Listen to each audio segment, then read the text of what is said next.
ये चीज़ रहती है MPFL, ये स्ट्रक्चर नहीं है हमारे पास, ये टूट गया बच्चे का।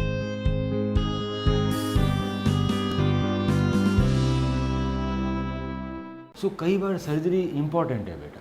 बच्चे का हर कदम पे पटेला घिस रहा है, और जब जब सबलक्सेट होता है ना तब ज़्यादा उखड़ जाता है। अगर पटेला घिस के चला गया तो ठीक नहीं होता, अगर एक खड्डा हो रखा है उसके अंदर तो डेफिनेटली हाँ फिर हमारे पास ऑटो कार्ट है, हम कार्टिलेज ट्रांसप्लांट कर सकते हैं। पर ये सेकंड सर्जरी है, पहली सर्जरी के साथ तो होगी नहीं, तो ये चीज़ें बढ़ती रहेगी और फ्यूचर में फिर सर्जरी के बाद भी दर्द रह जाएगा। सर्जरी हो रही है हमारे पटेला को बीच में लाने के लिए, कार्टिलेज की जो नहीं हो रही ना, ये चीज़ घिस गई वो तो फ्यूचर में भी रह जाएगी, तो सर्जरी के बाद भी दर्द रह जाएगा बच्चे को। हाँ, डिस्लोकेट नहीं हो। ये लेटरल फैसेट है, ये लेटरल, ये मीडियल। MPFL यहाँ है, मीडियो पैटेलोफिब्रिलर लिगामेंट। मीडियल फैसेट मतलब इस फैसेट पे इरेगुलरिटी है। ये क्यों है? क्योंकि ये मीडियल फैसेट टकरा रहा है ना, इस पे इरेगुलरिटी तो आने लगी, तो घिसना तो चालू हो गया है, पर माइल्ड है, MILD, it's not severe. It will become severe someday, not now, अभी इतना खराब नहीं। पर हमें अंडरस्टैंड करना पड़ता है कि क्या क्या चीज़ें रोज़ हो रही है। कुछ लोग क्या कहते हैं, नहीं सर डिस्लोकेट तो होता ही नहीं, मैं क्यों सर्जरी की तरफ जाऊँ। अरे डिस्लोकेट नहीं हो रहा, मैं जानता हूँ नहीं हो रहा, कभी कभी होता है। लोग कहते हैं नहीं मैं 2-3 सालों में एक बार होता है, मैं मैनेज कर लेता हूँ। पर इसका क्या जो रोज़ बाहर पड़ा है, ये घिस गया, ये माइल्ड है, ये सीवियर होगा तो सीढ़ी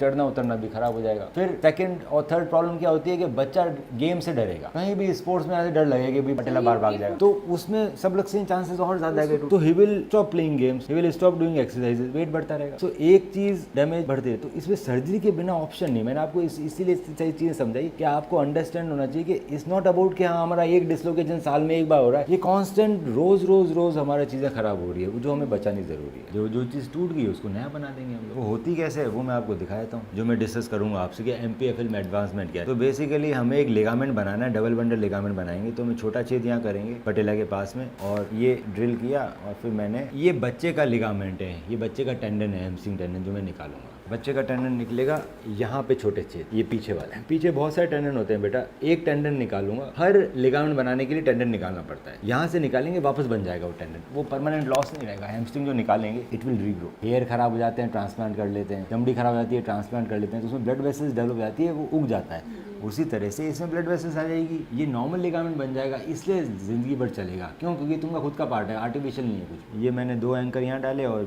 हमारे पास ये जो 2 एंकर है ना, ये सॉलॉक एंकर है, नीचे स्क्रू गया हुआ है। So what I started doing कि अब हमारे पास एक और नया एंकर है जिसको बोलते हैं फाइबर टैग। उसके लिए छेद करने की जरूरत नहीं, वॉल सूचर एंकर, वो मैं डायरेक्ट डाल देता हूँ और उसमें नॉटलेस होता है। सो आजकल we are using fibre tag, ताकि उसमें ना हमारे और बोन में डैमेज कम हो। इसमें 2 जो पटेला में होल किए ना, कई बार क्या है ना, बच्चों का पटेला छोटा सा होता है, अब इसमें सॉलॉक एंकर डालते हैं वैसे ही पतले होते हैं, पर सपोज सर्जन से मिस्टेक हो जाए, यहाँ की जगह ऊपर छेद कर दिया तो ब्लो आउट हो जाएगा। यही MPFL है, यही VM। तो ये स्ट्रॉन्ग होगी तो ये पटेला को बाहर नहीं जाने देगी। वो डेवलप हम करने लग जाते हैं आफ्टर 4 वीक्स, और ब्रेस के साथ साथ पहले दिन से विदाउट बेंडिंग द नी भी हम इसको स्ट्रॉन्ग कर सकते हैं। तो विदाउट बेंडिंग द नी पहले दिन से चालू होती है BMO एक्सरसाइज, और after remover of the brace, 1 महीना ब्रेस रहता उसके बाद चालू होती, तो हो सकता है 50% चांस है कि हम सर्जरी से बचा लेते। पर अब वो पीरियड चला गया, पर इसका मतलब ये नहीं है कि आप 100% रिकवर नहीं हो सकते, अभी भी हो सकते हैं। स्टेप 1, आप अपनी MRI रिपोर्ट मुझे व्हाट्सएप करें।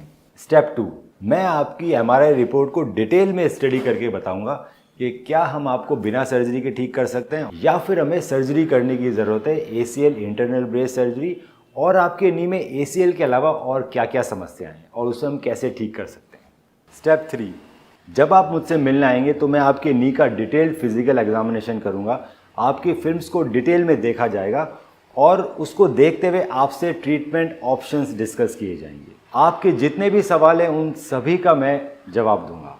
ACL इंटरनल ब्रेस सर्जरी की रिकवरी आप देख सकते हैं हमारे फेसबुक के ACL विनर ग्रुप में, और देख सकते हैं कैसे एथलीट्स 3 महीने के अंदर रनिंग चालू कर रहे हैं ACL इंटरनल ब्रेस सर्जरी के बाद। आज ही अपनी MRI रिपोर्ट हमें व्हाट्सएप करें।